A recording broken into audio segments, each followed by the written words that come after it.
So in case study number 1, we have Tracy.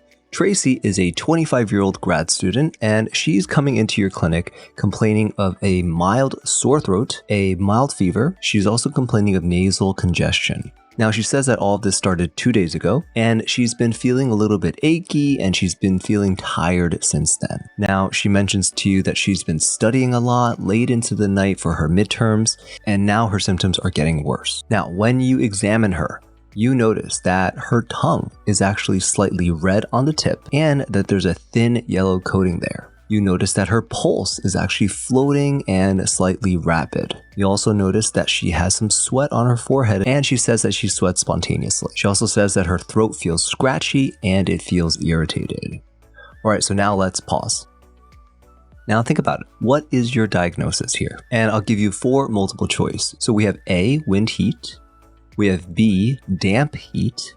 We have C, wind cold.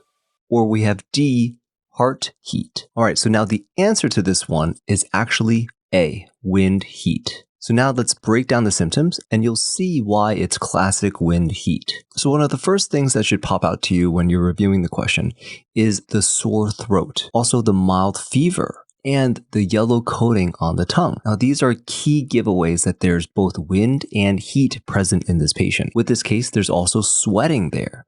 And that's because the wind heat can actually slightly open up the pores. With this case, there's also a fever. This fever, though, is mild. And that's how you know it's not a full-blown heat or a full-blown fire pattern. But you see exterior manifestations like the fever, the slight sweating, and the sore throat. And with the pulse, you see a floating rapid pulse.